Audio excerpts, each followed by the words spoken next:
गोटबाया के मालदीव में आने का लोग कर रहे विरोध। विजुअल्स के साथ श्रीलंका से भागकर आज सुबह ही माले पहुंचे गोटबाया, ये इंफॉर्मेशन है। इसके बाद अगली बड़ी खबर, मैं आशीष के पास आने वाला हूं हमारे पास, लेकिन एक इंफॉर्मेशन आपको देना है।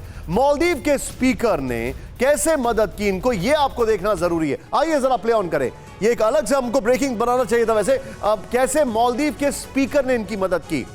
मालदीव के गोटबाया के मालदीव पहुंचने पर मालदीव के पूर्व राष्ट्रपति और स्पीकर के बीच हुई चर्चा। नंबर 1, नेक्स्ट चेंज करें। श्रीलंका के राष्ट्रपति के तौर पर मालदीव की यात्रा से राजपक्षे को मना नहीं किया जा सकता था, मालदीव ने यह कहा। मालदीव में एक बहुत बड़ी श्रीलंकन पॉपुलेशन है, यह भी आपको बताना जरूरी है। चेंज करें इसको यहां पर। राजपक्षे के प्लेन मालदीव के स्पीकर नाशिद के अनुरोध पर लैंडिंग की अनुमति दी गई, रिपोर्ट यह भी आ रही है। नेक्स्ट चेंज करें। मालदीव के राजनीतिक शरण देने से इनकार के बाद सिंगापुर जाएंगे गोटबाया राजपक्षे, यह भी इंफॉर्मेशन है। गोटबाया राजपक्षे वेलाना अंतरराष्ट्रीय हवाई अड्डे से सिंगापुर के लिए रवाना होंगे, यह इंफॉर्मेशन हमारे पास आ रही है। मैं सीधे क्विक रिएक्शन लेना चाहूंगा यहां पर आंचल सर से। सर, इनके वेल विशर्स और इनके सिंपथाइजर्स तो हर मुल्क में होंगे, बड़ा इजी होगा इनके लिए कहीं पर भी जाना, क्या लगता है आपको? अरे देखिए, जाना बात एक आम आदमी की तरह, यूं तो देखिए अगर आप पूरा इतिहास देखेंगे तो आप अमेरिका, वेस्ट यूरोप वगैरह में बहुत सारे ऐसे इकोनॉमिक ऑफेंडर्स हैं।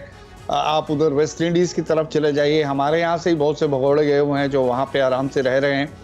यूँ थ्योरेटिकली तो है, लेकिन आज की तारीख में माहौल कुछ इस तरह का गरमाया हुआ है कि जहाँ भी अगर थोड़ा सा रिमोटली भी श्रीलंकन डायस्पोरा होगा जिस कंट्री में, वहाँ पे इनका ज़्यादा देर रुकने देना उस देश की जो सरकार है वो समझेगी कि वो अपने लिए ट्रबल को इन्वाइट कर रही है।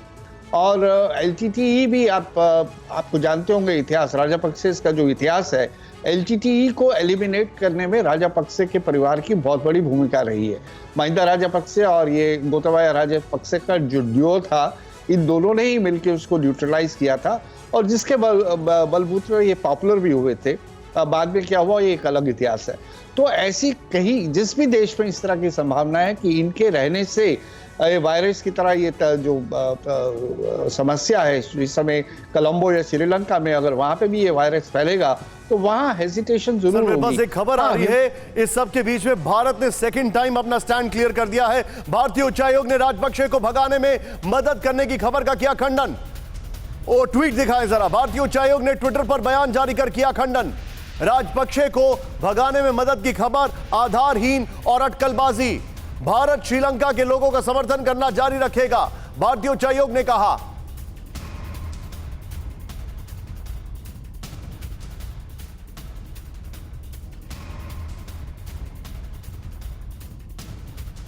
आशीष के पास। आशीष, यह खबर उड़ रही है, उड़ाई जा रही है और हमें अच्छी तरीके से पता है कि भारत का कौन वेलविशर नहीं है। श्रीलंका की मैं बात नहीं कर रहा हूं, मे बी चाइना, जो ये ऐसी खबरों को हवा दे रहा है। What is your take?